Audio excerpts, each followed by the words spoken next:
Bonjour à tous, mon nom est Guy Daigneault du groupe Patrimonium et nous avons cru bon, l'équipe, de plutôt que de faire notre lettre opinion par écrit, de vous faire une petite capsule et un petit vidéo par rapport à faire une certaine mise au point sur les marchés et surtout en fonction des éléments récents de la volatilité des marchés. Alors évidemment, comme toujours, c'est notre opinion. Alors, on voulait tout simplement vous faire part que lundi a été un élément quand même assez exceptionnel.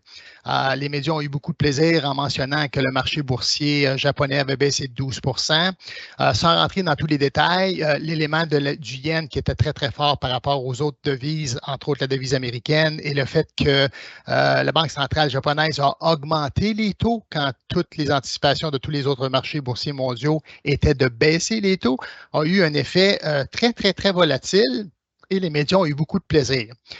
Évidemment, on ne peut pas passer sous silence les élections américaines qui s'en viennent.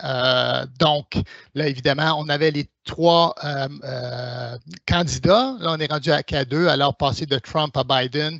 Le fait que Biden s'est retiré de la présidence pour laisser la place à Kamala Harris a aussi amené des événements qui ont été quand même sensibles au niveau des marchés boursiers. Et récemment, quoique on en parle depuis au moins 1 an et demi, mais récemment, on revient avec l'élément de possibilité de récession. Surtout suite aux nouvelles de lundi quand les marchés boursiers ont été très, très, très volatiles. Pour faire mention que le taux de chômage était passé de 4,1 à 4,3 aux États-Unis. Tout ça fait en sorte que ça amène des éléments où ça amène beaucoup d'émotions dans les marchés. Et pour en déterminer, il y a un élément qu'on vous a déjà parlé par le passé qui s'appelle l'indice de volatilité des marchés, le VIX.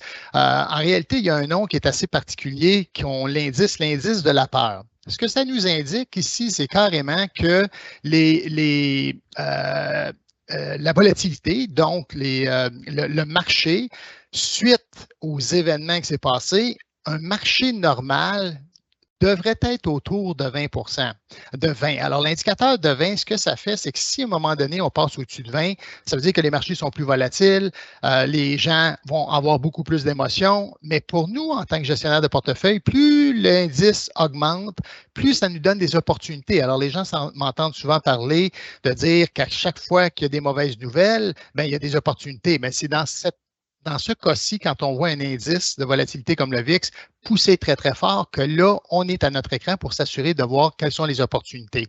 Par contre, juste pour vous donner une idée, lundi, l'indice a terminé à 38,6. Bien, il a monté dans le temps de le dire jusqu'à 65, qui est excessivement rare. Pour faire un relatif, en 2008, l'indice a monté jusqu'à 90. Je pense qu'en 2020, avec la pandémie aussi. Alors là, on voit que l'indice de la peur, l'indice de volatilité, était assez élevé pour finalement se rétracter le lendemain autour de 20-25. Alors, tout ça, ça amène toujours des éléments où on me dit, mais Guy, pourquoi que quand il y a des craintes comme ça, pourquoi qu'on ne se retire pas du marché? Et qu'est-ce qui se passe dans des journées au quotidien au niveau des marchés boursiers? Ce que j'aime de cette petite slide-ci, de cette diapo-là, c'est que depuis 1 an et demi, on voit que c'était relativement tranquille en termes de hausse et de baisse quotidienne. Cette diapo-là nous indique, depuis 2014, depuis les 10 dernières années, les hausses et les baisses quotidiennes, tous les jours de ce que le marché fait. Alors là, on parle du marché américain parce que c'est le marché qui est le plus représentatif de l'économie mondiale. Alors, on voit que ça peut aller jusqu'à plus 10, mais ça peut aller jusqu'à moins 12, comme on a vécu en 2020 pendant la pandémie. Mais ces fluctuations-là quotidiennes, on les voit à tous les jours. Alors, pour nous, des mouvements comme lundi de moins 3, quoique un peu unorthodoxe parce que c'est sur le haut de la braquette, ou sur le bas de la braquette, je devrais dire dans ce cas-ci, mais c'est quelque chose qui est normal. Alors, il ne faut pas c'est trop s'énerver et c'est ce qu'on fait pour vous. On veut complètement éliminer les émotions du marché en gardant tout le temps notre volet rationnel et on parlera encore une fois de notre processus tout à l'heure. Mais des mouvements quotidiens de plus ou moins 2-3, c'est tout à fait normal. Et dans une autre statistique que j'ai vue, c'est que même c'est représentatif d'à peu près le tiers de l'année que ça bouge jusqu'à plus ou moins 2 %. Et on le voit ici dans cette diapo-là. Donc, ça fait quoi? Bien, ça fait que les médias ont beaucoup de plaisir avec nous autres parce que, en tant qu'humains, évidemment, on est des émotifs. On a beaucoup d'émotions quand le marché fluctue à la hausse et à la baisse, comme on vient de voir avant. Et évidemment, la perte ou l'aversion aux pertes fait en sorte que quand ça baisse, c'est 2 fois plus douloureux que quand ça monte. Alors, ce qu'il faut juste faire attention, c'est que malheureusement, l'investisseur a tendance, suite à ces nouvelles-là, d'acheter quand c'est haut, donc dans le haut du graphique, quand on pense que tout va bien aller. Et pour nous, il faut juste faire très attention quand on est rendu au haut du cycle émotif des investisseurs. Et c'est pour ça qu'à ce moment-là, on reste pleinement investi, on utilise notre processus et on regarde à ce moment-là quand les opportunités arrivent. Donc, ici, il faut faire complètement l'inverse de ce que les investisseurs font naturellement, c'est-à-dire d'acheter quand ça va bien et de vendre quand ça va mal. Alors, ce cycle-là d'émotions, pour nous, on vous le présente, ça fait depuis une vingtaine d'années et c'est clair qu'en étant que des boules d'émotions, le marché boursier, c'est quand même une boule d'émotions aussi. On essaie de garder le volet rationnel en fonction de certains éléments économiques. Donc, on parle de géopolitique. Souvent, j'ai la question de déterminer, si le Parti républicain rentre au pouvoir, le marché boursier devrait très, très bien performer. Je trouvais cette diapo-là hyper intéressante. Bon, on le parle depuis 1900, mais la logique est la même récemment. Alors, on voit que le Parti républicain, qui est la colonne rouge, et les démocrates, c'est la colonne bleue. Mais ce que je trouvais intéressant, c'est que les gens ont tendance à croire que quand c'est un parti, le Parti républicain qui rentre en pouvoir, on a des meilleures performances. Encore une fois, il faut faire attention au volet, au biais récent. Si on le regarde sur la tendance historique, on voit ici que la performance est plus élevée quand c'est un président démocrate avec plus de 12 % de rendement que quand c'est un président républicain avec 7 ou presque 8 % de rendement. Ce qu'on voit, c'est que la tendance dans les deux cas, d'une manière comme d'une autre, elle est haussière. Là, ce qu'il faut faire, un petit aparté, c'est qu'on sait que les cycles économiques, on vient de montrer le cycle des émotions, mais le cycle économique n'est pas lors d'un seul mandat d'un président. Un seul mandat, c'est 4 ans aux États-Unis. Alors, on voit évidemment que ces cycles-là sont interreliés entre les présidents. Alors, ce qu'un président a fait ou un parti a fait va se répertorier et se répercuter sur le nouveau président qui va venir en place, à moins que ce soit un mandat un double mandat. Mais ceci dit, c'est clair que ce n'est pas juste le jour qui rentre, voici la performance. Ça prend vraiment le contexte économique au complet. C'est pour ça que souvent, quand les gens me posent la question, Guy, qu'est-ce que tu en penses? Si c'est Trump qui rentre ou si c'est Harris aujourd'hui qui rentre. Et je leur dis souvent, je n'ai pas vraiment de réponse à ça. Et c'est pour ça que je voulais partager cette diapo-là, parce que je la trouvais très pertinente. Il va y avoir des périodes boursières qui peuvent être un petit peu plates. Quand Bush a été à la présidence, Bush fils en 2000, de 2000 à 2010, un investisseur canadien qui avait investi dans le marché américain ne faisait pas de rendement, littéralement zéro pendant 10 ans. Alors, c'est pour ça qu'il faut mettre un peu des œillères et c'est pour ça qu'il faut avoir une diversification dans notre portefeuille.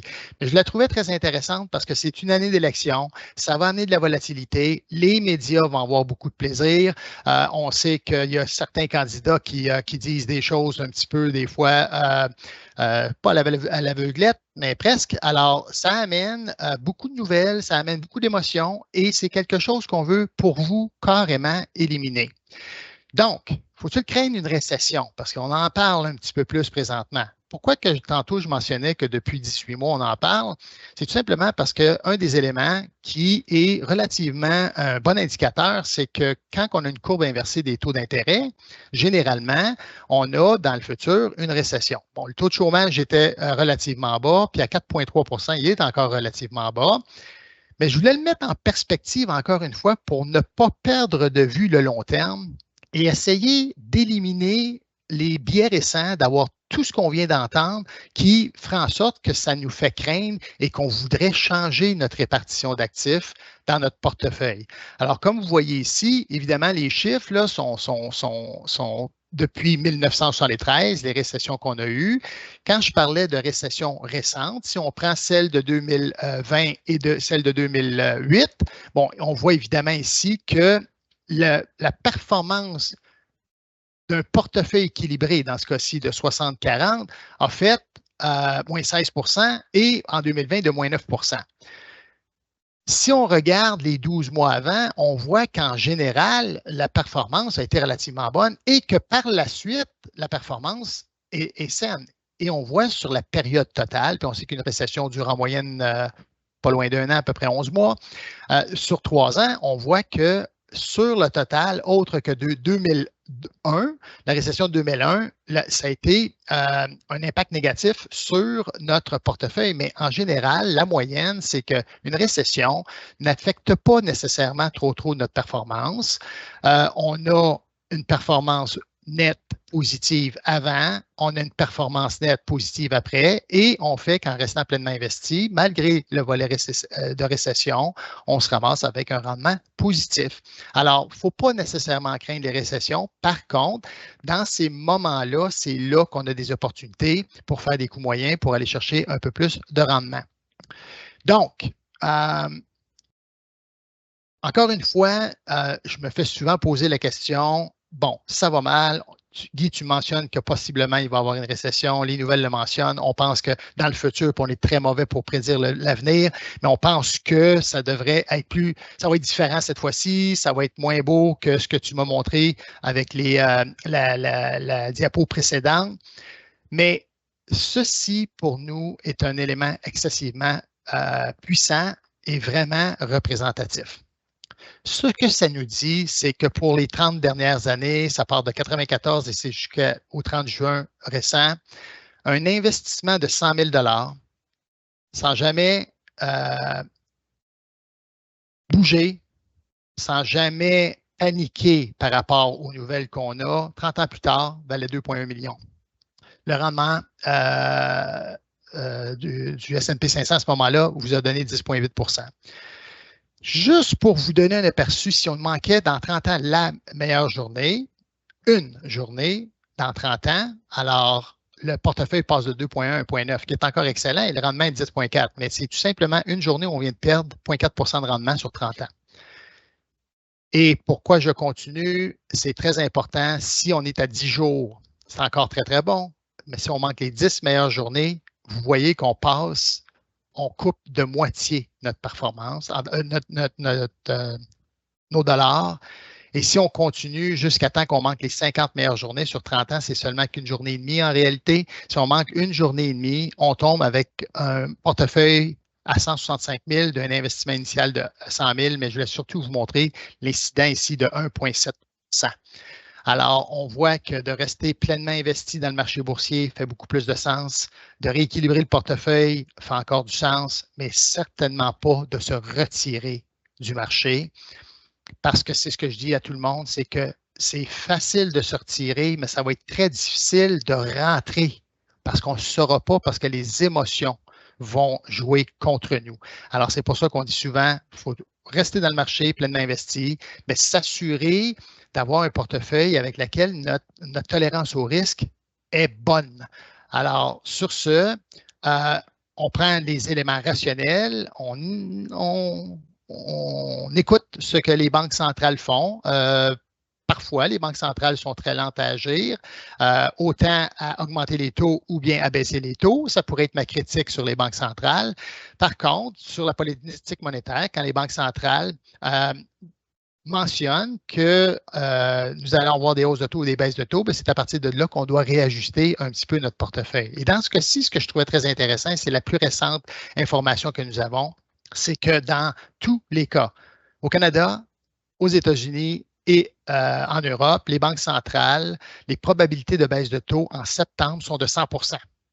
Quand on parle de probabilité, on sait que ce n'est jamais une garantie. Par contre, quand on est et depuis le début de l'année, ça n'a jamais été à 100 %.